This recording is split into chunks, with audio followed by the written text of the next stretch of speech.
Asari edi kowo. Nana ya wote meka omnute ho na ye ni kobo. Nana ya bibia moko de. Nana ya Asari wote meka omnute ho na ye ni enkobo. All right, so yeah, shall say yes, Nana ya ewe wutu senya east. Jemi bitunga. Fantastic. Bibia moko de. Jemi bibia moko. Fantastic. Now, wutu senya east ya tete ndema bebre, ndema ekoso bi wo no ade yan. Ebi wo no asem president say nkura sesem at the highest level. They say yetra ha ne condemn all those ones. But tell us, una ho no de na ekoso ewe wutu senya east. Medasi JB ma yema yetiefo ne atwefo akwaba enfambla Onua TV so ne nyina ne se yeto aba na ewie ne de na nka yefie ne mu se bibia akokode din awo be pime wutu senya West Mensi ma agenda 11 na nka NPP aban eye na ofianto ata ne Ghana fo akokoto aban de ti omo poto no enwumre wo ya na NDC amanyoko no supporters for mo anu nya ne tie se amanfo bia ko agenda 11 be bia omusi no materials na yedisi agenda 11 no Omakoko party ni nyina a omodi dwane na NDC amanyoko no ko ti omo samra ni we ka say de nipa 4 na ya ti omo ayede omo nyina aba ewutu blekudise police command na de ti ni say nyama no so esi police station anom say ba mi kasa ye tinti gebi communication officer no gire mo ma NDC amanyoko no ewutu senya West Cassius Otolabi wo mekyen a omo no mudi enim na ya koti samlante na nka mudi materials ni edwane no ma yema ka shega kwa ba informa Onua TV ka just yema kwa ba Onua TV so ni yo meje so na echi ameti so den na enwunu we koso yo me nuanom ide ma e kan no ende da na ye wo commander ne office na ye commander ko ye meeting concerning the man wo wiewia wo Auto Senya West ya na mpo Ghana ha nyina ende da ye wo meeting ni mu na menya ne nti de ka se bie ya ba na 11 site wa besesa Iron Ross na DC wo hobi me ka che DC sesi amenyo kasa yetie mpo nkofo wo site wo parking agena wo nyama ne bere konti won hwe ne won yom bibi mo waka je me de ye mema won ko no won ko hwe na afi won kire won na me say na ye police fu ye de ye kokko hwe na wo kire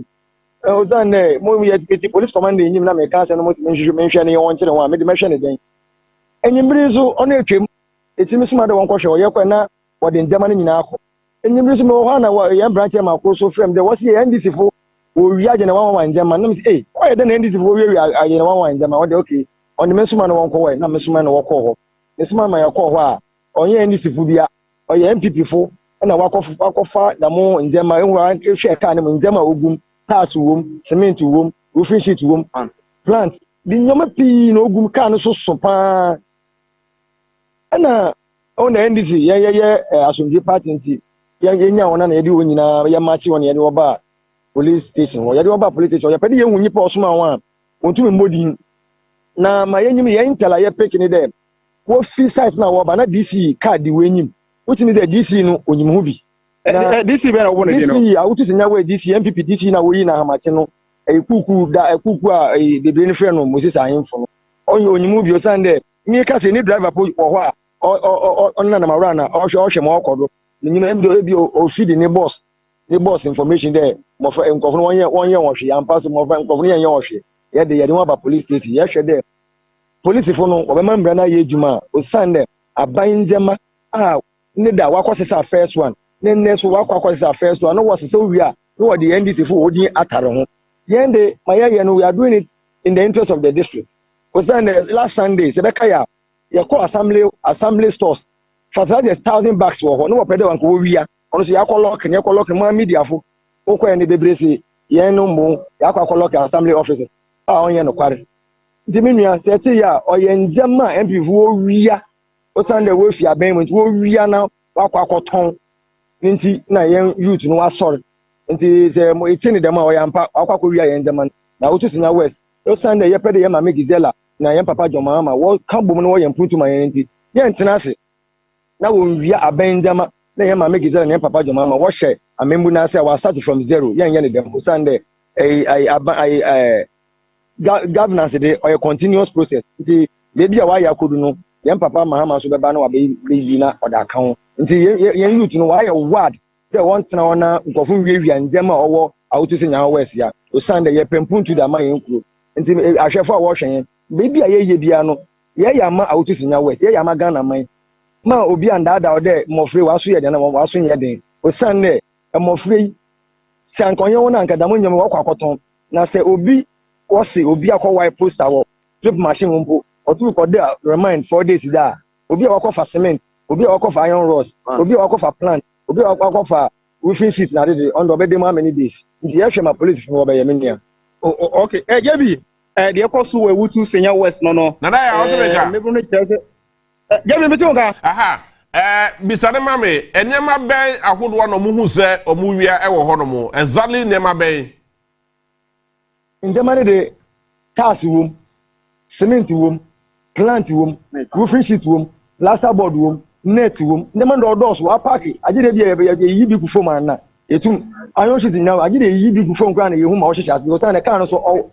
so wa pa kan no wa plant nyina wom hey me sure de plant nyina wom nti me sure de mo media fo no so e bia wo do Proph feather na so nyama no nya item by item but here ka say de ndeda nti a ye nya ne de one of the branch chairman of Frem the economist na do nyina mam in the pemo no me the economist in the mam be won so oni de wo ba be sesa iron rods ka say bien pick up fofo ina aboso kan ko no wo be sesa adamo iron rods no wo de kwai as we speak the bia wo de kwai de yenyim sesi ade a wakọ wi ya akire won de wo ba na DC kai we nyim utimi de DC no onimu bi the DC no kura so wo de wo friend no wo question ndeda oye no ti de ma ono onpene wasem ono de onyim hu bi enti minia ye bi ono nti na me se yakoto assembly stores no no ye ntena se na 1 month ya kai ye fertilizer 1000 bags a ogu stores no won cheche ma wo yo sande ye wo videos a NPP chairman constituency vice chairman o se obi na order ko ye ntena se biom se si a NDC aban reba ye ntena se biom no empty stores no na ye ba ya be chance was zero ono de ye nsida Awotu Senior West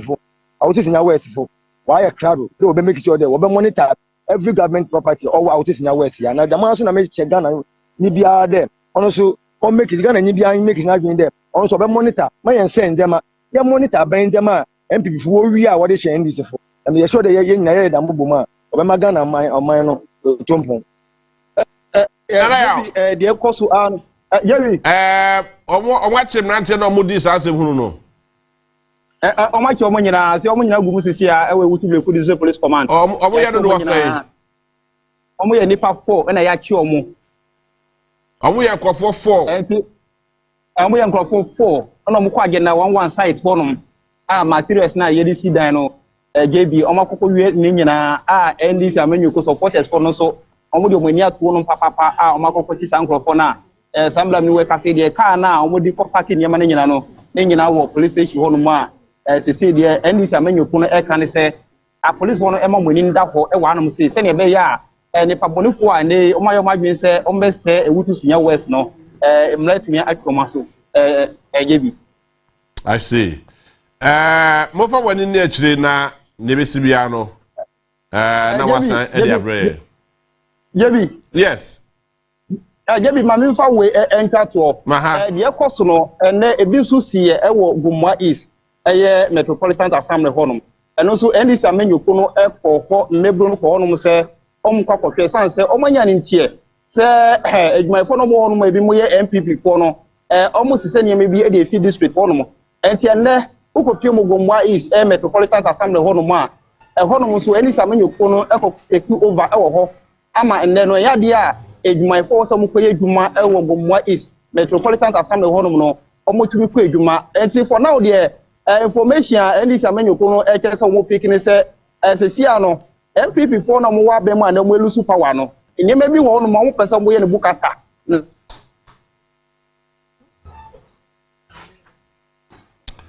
hello Naya okay you hear say America Naya back on the line afi you don't know edi enkobo ewo Awotu Senior West enyema ekoso no ye dika ka choma condemn eyinkura sesem ni wo e ferie kura se yatu abawie na abayote so no edi ntwo wa reporto na afi sansem hunu we ekoso na na ya otemeka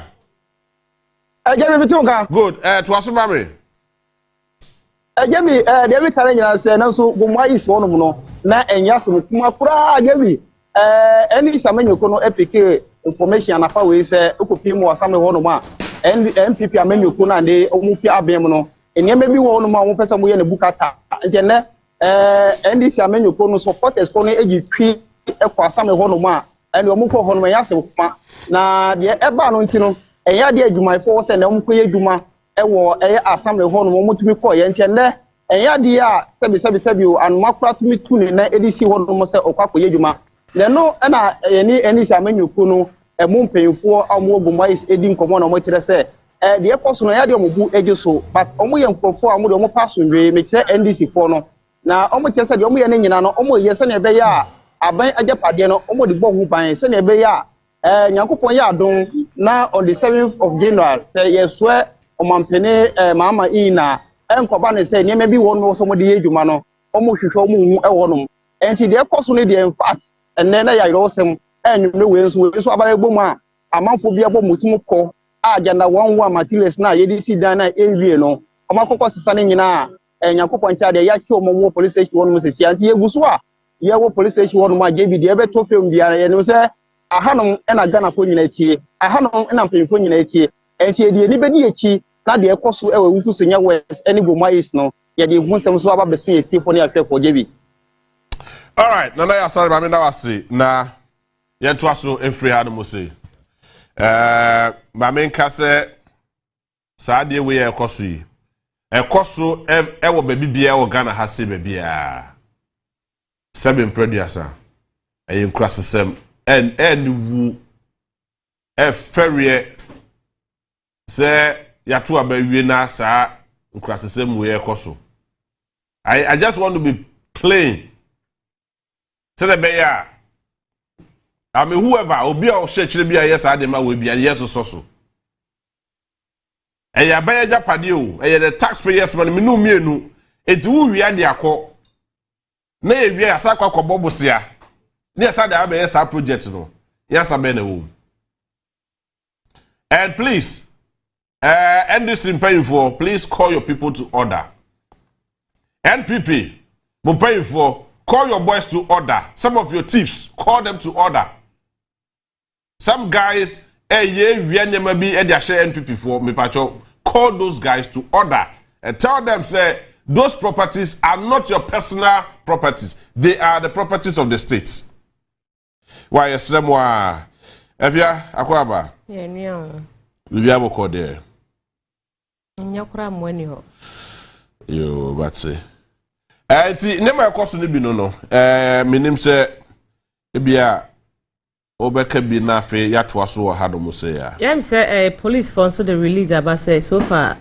nationwide match ni pattern. Omo susu se omo eka ana omo hye de ekokoso no ase. JB are ho se ba bia o my Ghana yedru ewo kabima min kabi mu. Se wokọ bibimam ha no mo a not even a bibimam ha wokọ international platforms ahodo so anka ne kra ye jakufo na be se o man first no wunya boy ya se wo free Ghana no ye wo chesonko a yetuma. Oh yeah, sure. Omo respect o etu chama because omo nim se Ghana de e ba se ye hye ye ho so ye discipline e ba agi bibia tum e wo bibimam ha no mo a minim baby a yedu ena minim de asintia ama sa niema we nyina no ekoso when ye first time minum ye nyina ya witness a lot of niema bebrase ye to aba wie na to me esesa kodi different part in chain no mo na be take over sa niema ekoso aba se 2024 de ya agita I know ya heading for a mabunu to organize themselves na omo be hu se ye fa Acadian Niema Enko bar station like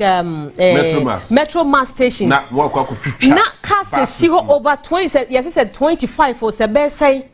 now mon son chicha and nana na the joint into the BBA